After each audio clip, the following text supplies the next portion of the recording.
안녕하세요. 내가 사는 주식이 미사일처럼 떡 쌓이길 바라는 마음으로 미국 주식 사는 일기 미사일TV입니다.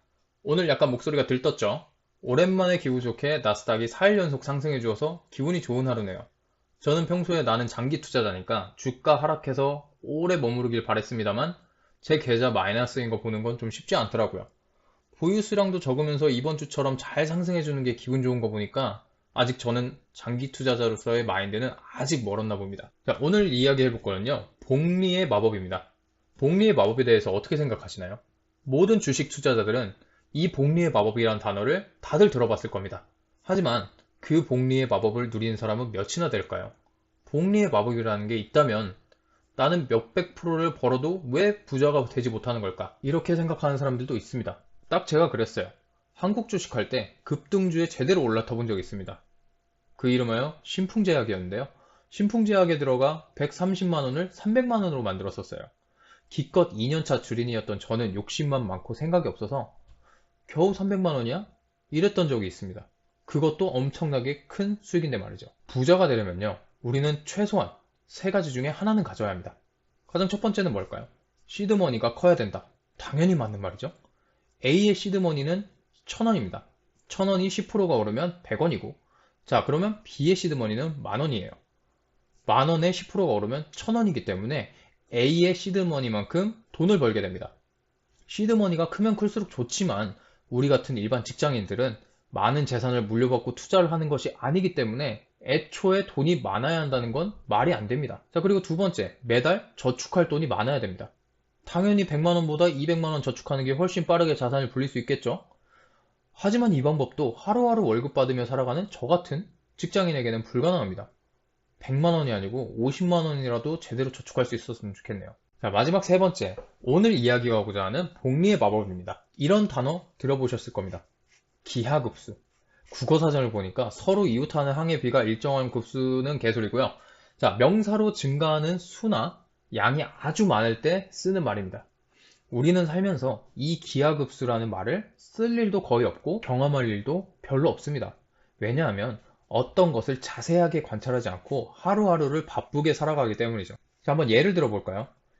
호주 토끼사리가 있습니다. 1860년대인 160년 전 호주에서 사냥을 하기 위해서 풀어놨던 토끼 10댓마리가 7년 만에 4만 마리로 1880년 뉴사우스 웨일주에 입성을 했고 1886년에는 퀸즐랜드로 1894년에는 호주 서부를 완전히 점거해버렸습니다.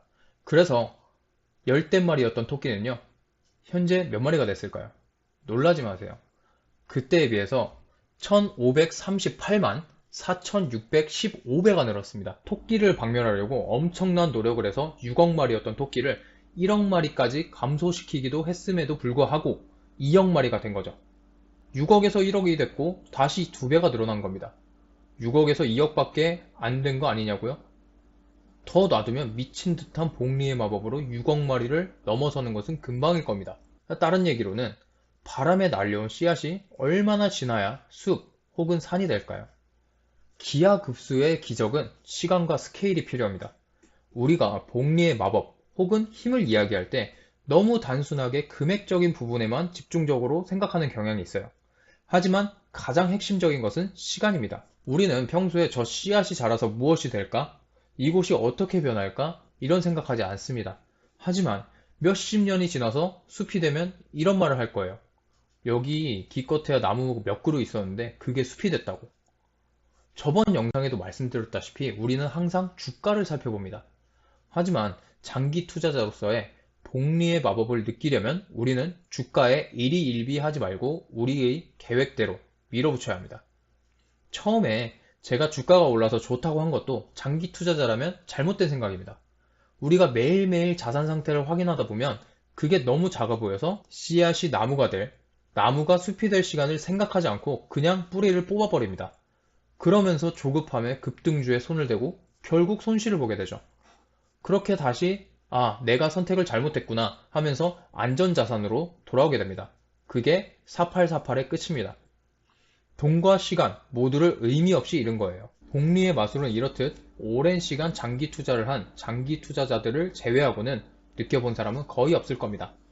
즉, 우리가 말하는 복리의 힘은 투자를 하고 1, 2년 혹은 5년 안에 느낄 수 있는 그런 게 아닙니다. 투자가 끝나는 시기인 것입니다. 그냥 바람에 날려온 힘없는 씨앗이 산을 덮어버리는 그 시점에 느낄 수 있다는 겁니다. 마지막까지 버티고 버텨야 기하급수적으로 자산이 늘어나는 것입니다. 제가 여러 번 보여드린 TQQQ의 차트만 봐도 7에서 8년을 큰 상승 없이 우상향하던 중 코로나 때의 폭락도 버티고 그 이후 유례 없는 양적 완화와 금리 인하로 2년 만에 10배가 올랐었죠. 그처럼 힘든 기간을 버티고 버텨야만이 복리의 마법을 느낄 수 있는 겁니다. 눈앞에 우리 자산이 작은 것처럼 보이지만 작은 게 아닙니다. 그 자산은 우리가 복리의 마법을 느낄 때엔 최소 10배, 아니 50배, 100배가 늘어나 있을 것입니다. 하워드 막스의 이 문장을 보여드리면서 오늘 영상을 끝내겠습니다. 오늘 영상이 도움이 되셨다면 좋아요, 구독을 부탁드리겠습니다. 모두 성투하세요. 감사합니다.